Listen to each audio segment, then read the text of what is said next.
Bien, la palabra. Al ver Dios lo que estaba realizando el hombre, confundido sus lenguas para que no se entendieran, originando así la diversidad de idiomas. Antes de iniciar los comentarios con el ingeniero Cuello, y a propósito de uno de los temas que le vamos a pedir que trate hoy José Israel Cuello, que es una confusión de lenguas, y que esta semana, por una coincidencia, sin comunicarse, el doctor del Castillo en su programa hizo una similitud entre lo que está pasando en Medio Oriente y una canción que se hizo muy popular en los años 40.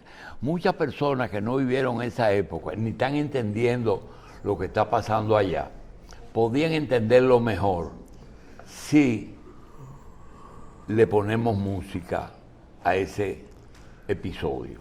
Vamos a ver y pedirle a Kelvin que nos ponga el segmento que dice primero la parte de Celia Cruz y luego el comentario del doctor Castillo, que nos va a ahorrar mucho tiempo y que queremos que José Israel lo vea y nos lo comente. Hoy tenemos tiempo.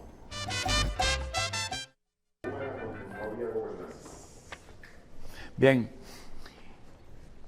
el tema es que el doctor del Castillo, en vista de que originalmente hay un problema entre árabes y judíos, después entre Israel y Hamás, después el ataque de Hamás a Israel, después la respuesta de Israel a Hamás y después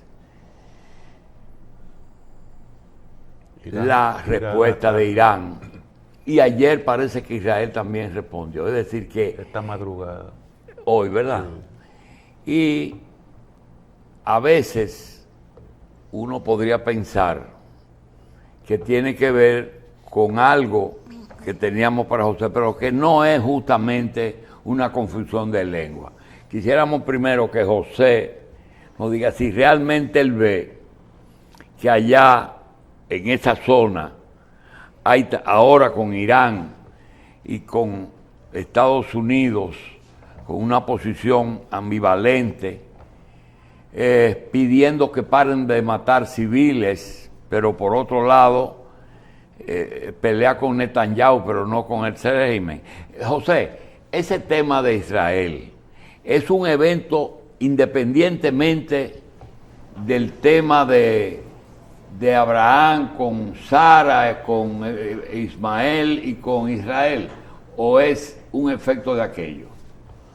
Hay una mezcla de situaciones, hay el hecho histórico que trasciende y se extiende en la historia, y el hecho concreto de la situación de hoy, que ya hay intereses.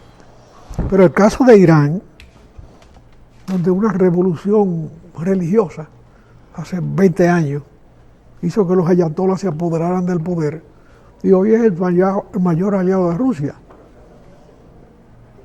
Entonces es una situación que no se entiende, porque obedece a una debilidad de la gobernanza mundial. Esa es la realidad. Hay un ajuste geopolítico por la importancia que ganó China en apenas 2 generaciones. Es tan sencillo como eso. Ahora, parece que el único de todos los gobernantes del mundo que tiene la cabeza en su sitio es el chino, porque no se deja provocar. Hay un problema de temperamento, de naturaleza de la sociedad también. No se deja provocar.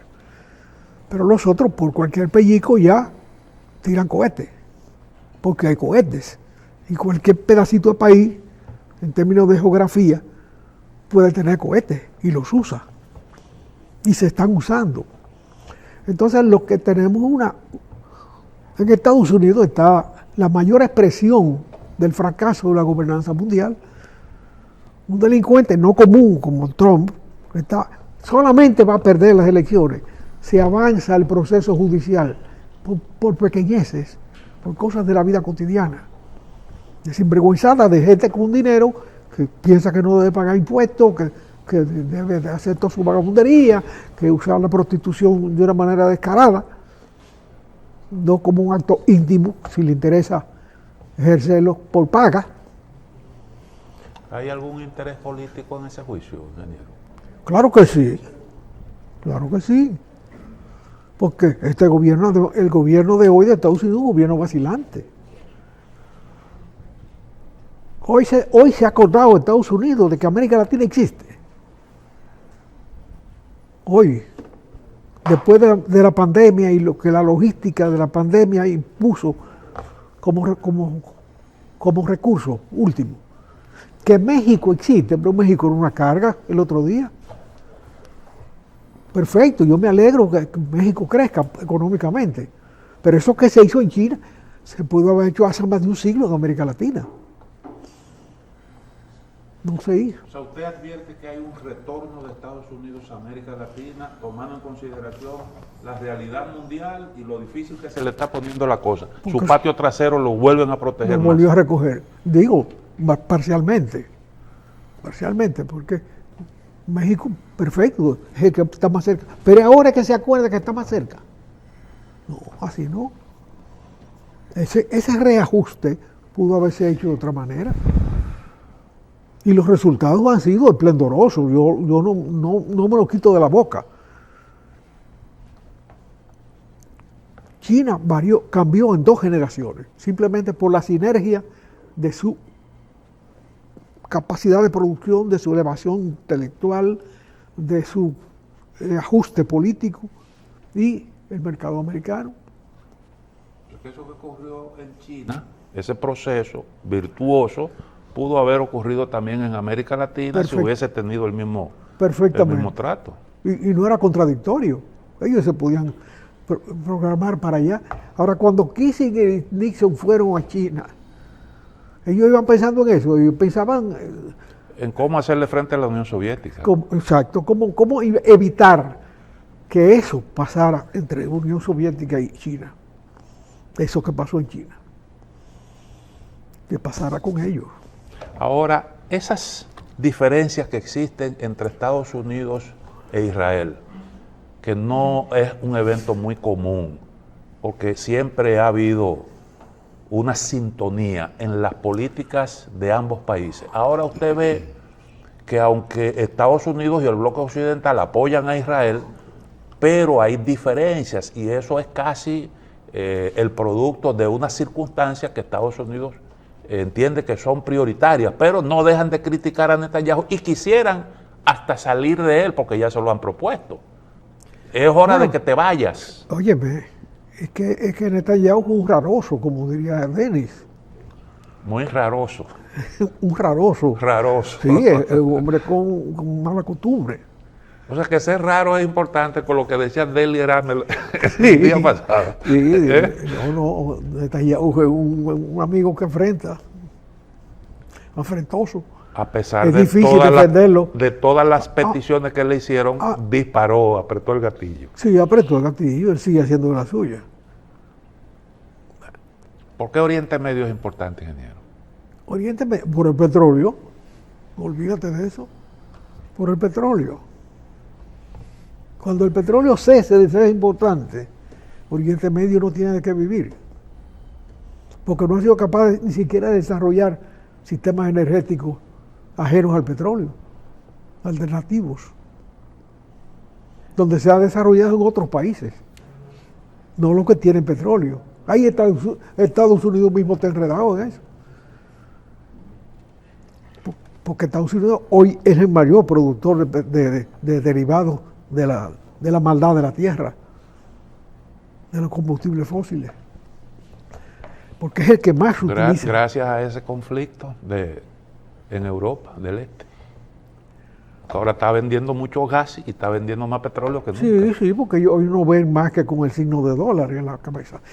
Pero sin embargo, cuando tú ves las vacilaciones de la gobernanza mundial, El ministro de Relaciones Exteriores norteamericano, el secretario de Estado, Blinken, ha dado más de 20 viajes a Oriente Medio, personalmente a hablar con los dirigentes políticos. Y no ha podido realmente... Eso significa una potencia organizada. Que un hombre tenga que bajarse de un avión y volver al otro sitio a buscar un papelito y volver para allá de nuevo a secretear.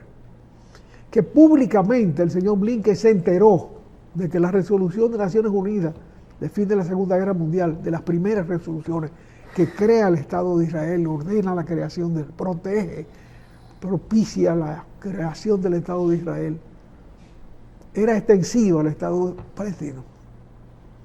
Y se entera ese señor. Que a propósito de eso, Eso en una reunión abierta, con las cámaras de televisión abiertas. A propósito de eso, ingeniero, ayer se sometió al Consejo de Seguridad una resolución para convertir a Palestina en miembro pleno de Naciones Unidas. Eso Estados Unidos lo vetó.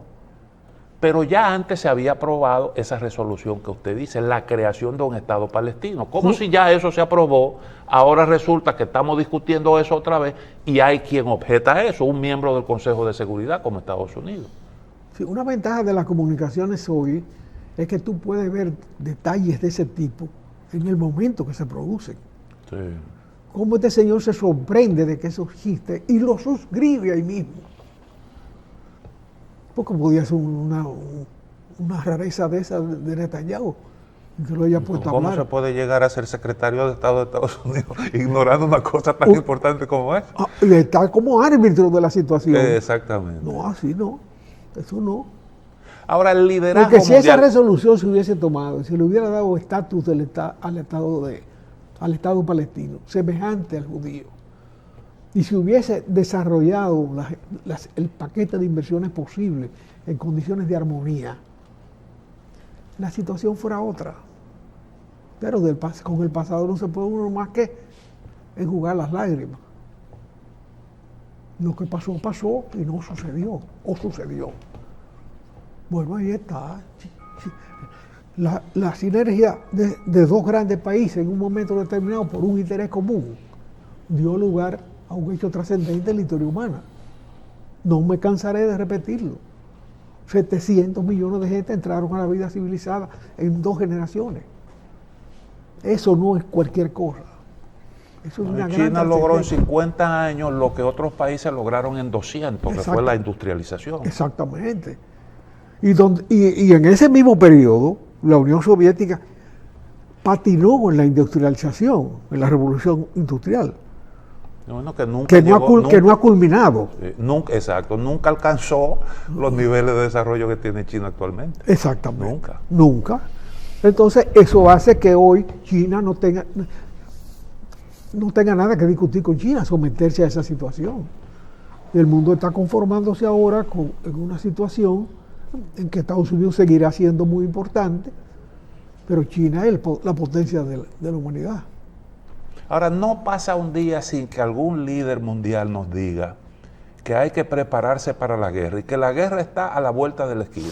Ayer mismo decía, creo que fue el presidente de Polonia, la interrogante es cuándo se va a producir esa guerra, no si se va a producir. Y eso se dice en presencia de todo el mundo como si fuera nada, una guerra mundial, donde hay un montón de países que tienen armas de destrucción masiva. Y eso como si nada, como si eso no importara. Deberíamos, yo supongo, que tener una reunión de emergencia para discutir eso y evitar una catástrofe planetaria. Pero como que nos están preparando para una gran confrontación. ¿Por qué ese proceso? ¿Se ha vuelto loco el liderazgo mundial? ¿Hay un problema de incapacidad? ¿O simplemente lo que está en juego es tan grande que vale la pena un enfrentamiento de ese tipo? Pero hay que verlo por el debate político de Estados Unidos. ¿Qué es la gobernanza mundial de hoy? Un senil, el señor Biden, por un lado, un hombre que ya venció su capacidad. Podrá decirlo de mí también, porque yo no le hago daño a nadie con eso. Pero cuando una persona pierde su lucidez directamente, depende de un secretario de Estado que es un muchacho mandado, convertido en un muchacho mandado. Y en un país como Estados Unidos tan grande, con tanta gente capacitada, culta, inteligente, no aparece quien le diga al presidente de Estados Unidos, mire señor, vamos a coger un rumbo distinto porque esto nos está llevando a una catástrofe. Bueno, los Y asesores, eso aplica no solo para Estados Unidos, eso aplica también para las demás potencias. la política norteamericana, los grandes asesores han sido paradigmáticos. ¿Han sido? Paradigmáticos. Nixon era un hombre de luces menores y Truman también, pero tenían asesores de importancia. Tenían a Kissinger, Sí, bueno, sabían usarlo. Y sabían Brzezinski, usarlo. gente que... Sí, pero tú tienes... Algunos guerreristas, pero de todos modos eran... Bueno, pero se vivió un periodo de relativa paz, con guerras menores, siempre con la importancia que tiene la guerra, porque cada hombre que muere en una guerra es una equivocación en el ordenamiento humano. Todos tienen derecho a vivir. Pero así, durante años Estados Unidos tuvo Chimbao en Vietnam. ¿Y qué es Vietnam hoy? Una nación organizada, una nación de gente que trabaja. Muy organizada y con una economía muy dinámica y avances. Y todo lo que se dijo de ellos era mentira. Y todas las bombas que cayeron ahí eran verdad. Entonces, ¿para qué se hizo esa guerra? Que por cierto, Vietnam, sí, ahora son aliados estratégicos Estados Unidos y Vietnam. Sí, claro. Y ellos hablan de la eficiencia. ¿Y quién lo diría? Sí. Porque, y es un país gobernado por un partido único, el Partido Comunista, pero eso nadie lo objeta. En el caso de China sí. Que construye el capitalismo allá. Sí, exactamente, sí. Hay un párrafo del Manifiesto Comunista que es muy lúcido, donde Marx dice que ningún sistema económico social será desplazado de su importancia, de su trascendencia, mientras no se haya construido el sistema que se dice que se está construyendo. O sea, que no se puede dar el salto. Sí, tiene que haber un desarrollo de la fuerza productiva para provocar un cambio de modo de producción. Pero que resulta, ese manifiesto comunista que se estaba escribiendo en Europa, en la Europa de la Revolución Industrial plena, se ha pretendido aplicar en naciones muy atrasadas, comenzando por la propia Rusia, donde Lenin precipitó los acontecimientos y sencillamente falló. Después de 70 años, 80 años, se demuestra que no era así la situación. Entonces hay que repasar la clase. Y ahí tú tienes una gran potencia que hoy lo mejor es que entienda que deshacerse de su espacio colonial tan particular, porque es periférico, es la única nación que desarrolló sus pujos imperiales periféricamente, o por lo menos gran nación, y que hoy es una carga para ellos. ¿Por qué hacer la guerra en Ucrania cuando tú sabes que Ucrania ya definió su nacionalidad? ¿Qué se gana con eso? Perder recursos, matar gente, destruir bienes. ¿Cuánto ha sido la destrucción de bienes entre esa nación? Simplemente por un criterio de carácter imperial, caduco y vencido. Pero las grandes potencias siempre han tomado en consideración lo que le llaman la profundidad estratégica. Nadie quiere que un adversario tenga presencia militar próxima a su frontera, por un tema de posibilidad de reacción. Fue lo que se produjo cuando la Unión Soviética instaló misiles en Cuba. ¿Y cómo tú me vas a poner misiles ahí mismo, ahí al lado? Eso te da una ventaja que yo no puedo tolerar. Y la decisión de los soviéticos fue una reacción frente a la instalación de armas nucleares en el territorio de Turquía.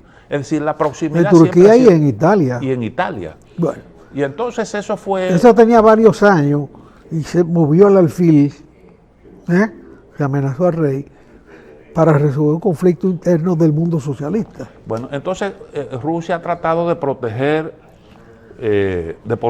Crimea, donde está la base naval de Sebastopol, que es lo que le permite a Rusia proyectar poder en esa zona del Mar Negro, que le permite acceso a aguas cálidas. Pero tú puedes proyectar poder desde un territorio que te es hostil. No, pero precisamente de eso es que se trata. Precisamente de eso es que se trata. Yo tengo que, de alguna forma, controlar una eventual amenaza ahí cerca de intereses míos vitales. Si China estableciera bases en México, ¿cuál sería la reacción de Estados Unidos? No, la reacción de Estados Unidos era que si China trataba de poner fábrica de muebles no, pero hasta eso. Sí. Pero ahora están contemplando ponerle aranceles al acero y al aluminio de China. Y la secretaria del Tesoro se queja de que China puede inundar de paneles solares y automóviles eléctricos todo el mercado mundial. Y eso le hace daño al mercado mundial. Pero ellos entienden que sí. Sí, pero bueno, pero una bomba atómica es distinta Claro. a un vehículo. Pero la bomba atómica esta ataca la capacidad productiva de Estados Unidos, porque ese es el problema. Son intereses los que están ahí en juego. Y capitales. Sí, exactamente. No solo intereses. Sí. Sí. Esa decisión no la toman los capitales. Sí. Ingeniero, donde el apagón impera, ¿de qué que estamos hablando?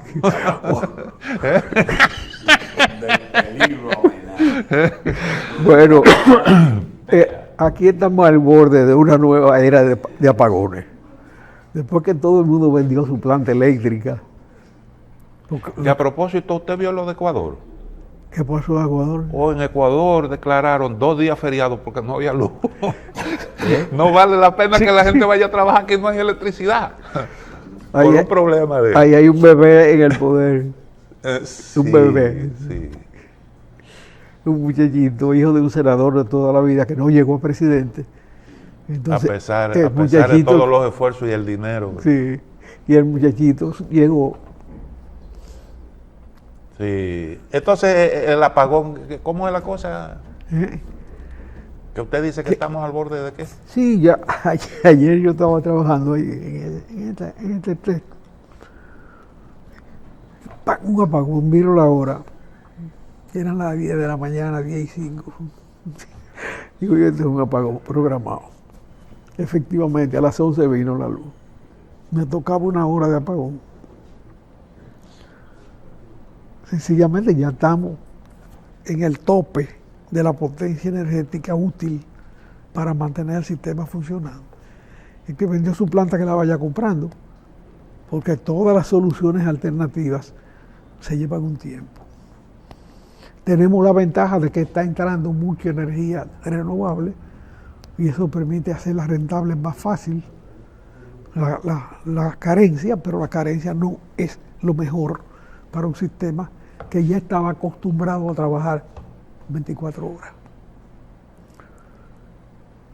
Muchas plantas de esas se vendieron, se botaron, se exportaron a Puerto Rico por cualquier precio porque era una coyuntura, porque ya colapsó el sistema, pero se perdió mucho dinero, mucho capital.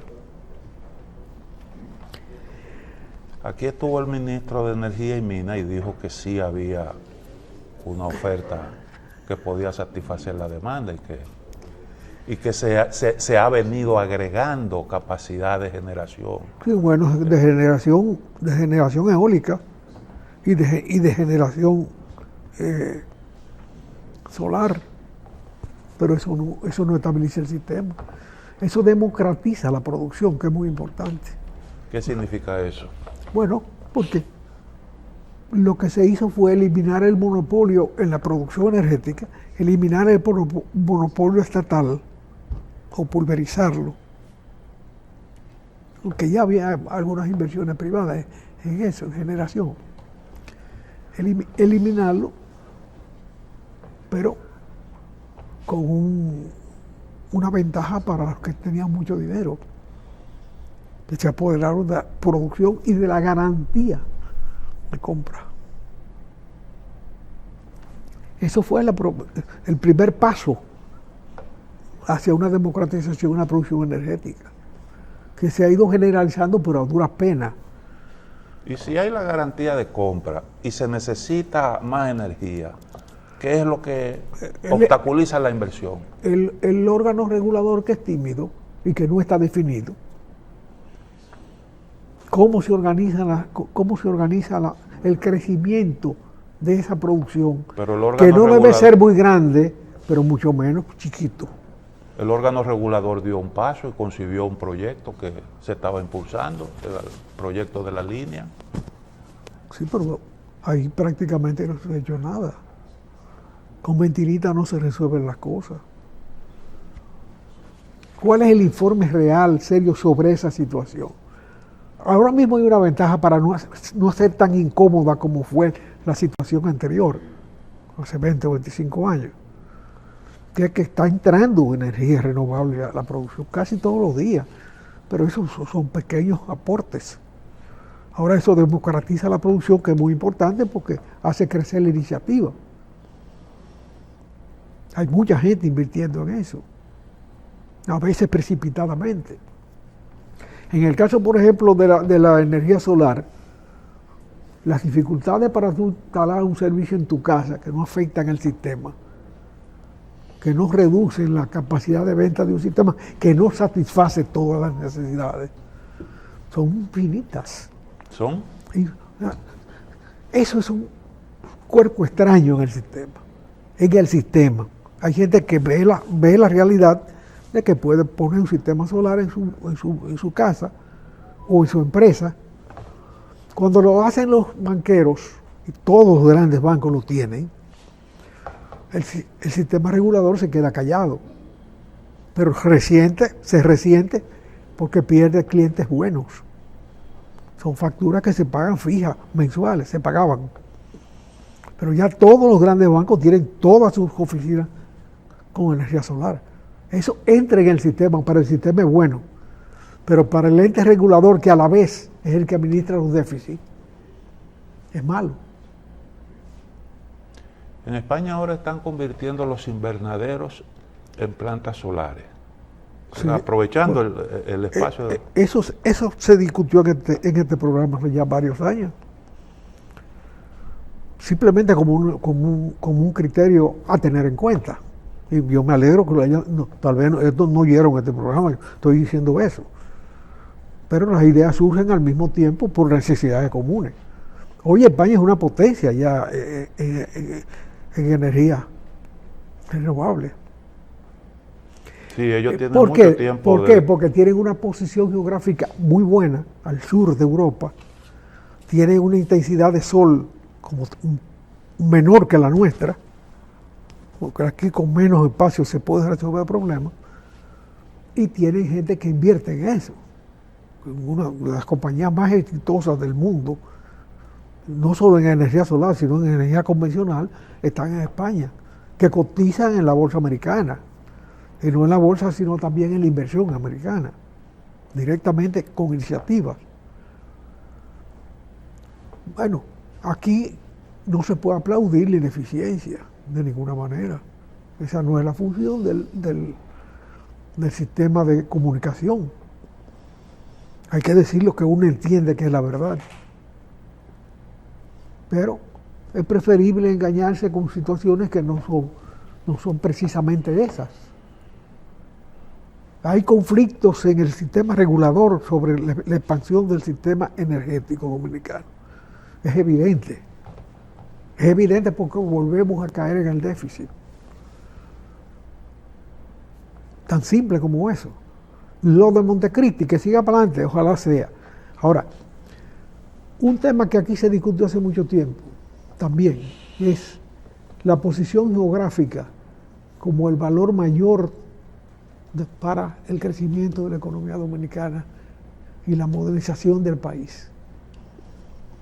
Eso hacía mirar hacia Montecristi, donde desde que se cerró la Grenada Company hasta hoy, lo que ha hecho es marginar a esa población. estamos hablando de que la Granada Company se cerró en el gobierno de Juan Bosch, que duró 7 meses. Ahí se fue la Granada. Que era una inversión que fue muy positiva en esa zona, pero que ya demandaba otra situación y ellos no quisieron entender eso. Y se fueron. Bien. Hay quien dice que fue un resabio de Juan Bosch. No, yo con la United Fruit nada. En aquel entonces había como cierto temor a unas empresas que acumulaban cierto poder político. Granada Company, AT&T en Chile. Sí, pero y hoy, sin embargo, los distintos países andan buscando esas inversiones. Otro nivel de inversión. Los países están buscando otro nivel de inversión. Explíqueme eso. Bueno, la inversión en la agricultura no es la mejor. La inversión en la agricultura no hay que reservarla para el país, pero sí proteger la capacidad propia de inversión frente a eso. Es lo racional. Pero cuando otra compañía vino a sembrar, ¿qué fue? Piña fue. Sí, La Dol. La Dol. Bueno, cuando la DOL vino a sembrar piña aquí, el conflicto se armó por la caja, porque había una capacidad de producción de caja local que reclamó que yo iba a hacer su caja. Entonces ellos dijeron, no, yo tengo más producción en Centroamérica, yo hago mi caja donde me sale más barata, dentro de mi capacidad de producción. Yo no voy a duplicar mi capacidad de producción cuando no tengo... Por eso se marchó la DOL, por eso fue que se fue, porque un productor nacional de caja que en su momento tuvo una lucidez importante por su acceso al poder y desarrolló sectores industriales a los cuales su familia estaba vinculado, pero bajo el amparo de Trujillo había que ser socio de Trujillo. Si no, tú no podías invertir en nada. Y entonces con esa costumbre que tenía de imponer su criterio, sencillamente dijo, no, aquí no. Si no son cajas mías no hay nada. Se fue la compañía. Ahora está de moda la compra de tierra. Hay grandes empresas multinacionales que compran la tierra y producen. Y también países. China, por ejemplo, ha comprado muchísimos territorios en el continente africano. En Ucrania, la producción de grano ya está en manos de compañías privadas. Y las tierras fértiles ucranianas, en alguna parte ha sido adquirida por esas empresas. Por eso es que ahora en Europa le están abriendo las puertas a esos granos, porque ahí hay un interés. No, lo que pasa es que Europa tiene una situación muy grave. Alemania, que es la gran potencia de Europa, está buscando una alianza con China. No tiene otra alternativa, sin embargo, no la dejan. No la dejan. La guerra en Ucrania tuvo que ver con eso. Sí, tiene que ver con eso. Sí. Porque ¿cuál es la geopolítica a corto plazo que va a imperar? Que ha de imperar. Estados Unidos más recogido en su espacio, pero con dominio mundial de muchas cosas, de muchas actividades, porque ha ejercido el gran dominio desde la Primera Guerra Mundial. Y además no ha tenido conflictos en su territorio. Salvo las Torres Gemelas, en Estados Unidos no ha caído otra bomba. Y tú pasas por la Torre Gemelas y es como si no hubiera pasado nada ahí ya.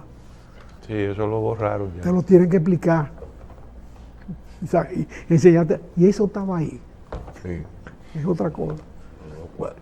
Y ahora hay algo que ahora, a mí me ahora parece... la segunda potencia, la primera potencia del mundo por extensión de dominio, es China. Y ellos se han cuidado al mismo tiempo de desarrollar su capitalismo interior, con todas sus cojeras de un capitalismo propio, de ocupar parte del territorio africano, abandonado y triste por las potencias coloniales que lo paralizaron en su desarrollo natural, o lo desvirtuaron, donde imperaba su necesidad, la necesidad de la potencia colonial y no la necesidad de ese territorio. China hoy deviene ser una potencia de un siglo, fácilmente. Aunque la velocidad del crecimiento económico y de su renovación cada vez es mayor, pero fácilmente se lleva un siglo. Ya han pasado 20 años en que ellos están ejerciendo dominios. Y la capacidad de penetración de China es mucho más grande porque ellos asocian la influencia política con proyectos de inversión. Por ejemplo, ese proyecto de la Ruta de la Seda implica un montón de inversiones donde quiera. Y sin embargo, Occidente, su política es distinta. Ellos imponen cosas, chantajean dirigentes para conseguir que las políticas sean afines a sus intereses. Entonces, así tú, imponiendo sacrificios de intereses nacionales, tú no vas a llegar muy lejos. Los chinos prestan y a ellos no les importa si tú lo malgastas o no. Yo te presto a la tasa del mercado. Invierto. El que presta cobra. Sí, claro, eso. Y los chinos cobran, no regalan nada, los chinos no regalan nada. Y evaden. Y evaden también, si tú lo dejas. No. Si lo dejas, se apropian de todo. Y porque venden barato, yo no sé cómo se la ingenian para vender tan barato. Porque pagan Tienen barato, que ver con porque el pagan barato de allá. los impuestos, ¿verdad? Pagan barato allá. Y allá pagan barato. No es que tendrán controlada la ambición. Es que eso es capitalismo de diversos niveles. Así, sí. Pero ahí está China, el mayor productor de vehículos del mundo ya. Sí. Y no vehículos, no triciclos, ¿no? Ni bicicletas. Lo de más alto nivel. Ahí anda Tesla sacando su cosa, su negocio de allá. Porque piratearon los conocimientos. Y le sacaron muchísimos vehículos que compiten con los suyos. Y tienen... Pero de todas maneras nosotros no podemos ver más allá de lo inmediato, de la próxima generación. Y China emerge como la potencia en ese momento, mientras que Europa se encoge.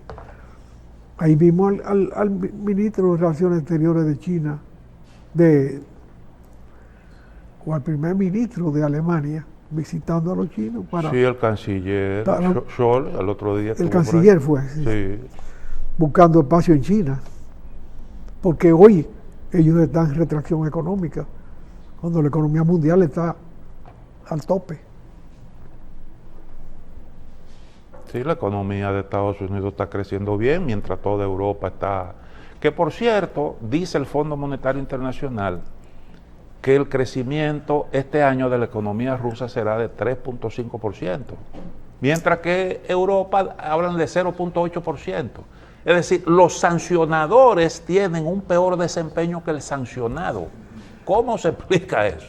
Bueno, se explica sencillamente porque Rusia se ha consolidado como un gran exportador de materia prima. Al declinar Ucrania por su situación de guerra, ellos se han convertido en exportadores netos de bienes de esa naturaleza. Que antes se lo vendían a Alemania, que fue una actividad de Khrushchev y de Willy Brandt en su momento, que dio resultados óptimos para los dos conjuntos. Para los dos países, sí. Los dos conjuntos de Europa y la Unión Soviética. Eso le llamaron la Ostpolitik. Sí, la política del oeste. Exactamente. Pero que era virtuosa. Pero no pasó mucho más de ahí. En el caso de Estados Unidos y China, se fue a todos los espacios posibles. Y por eso allá dio resultados mayores y además durante un tiempo más o menos largo. Ahora mismo, ¿a quién fue que benefició la dinamita en el ducto que cruzaba el Báltico? ¿A quién fue que benefició?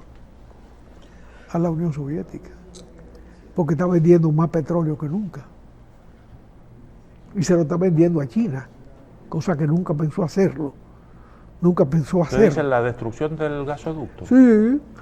¿A quién se pero eso lo derribaron lo que pensaron, que en algún momento en algún momento eso se podía reactivar. Y aquí vamos a crear una situación de hecho.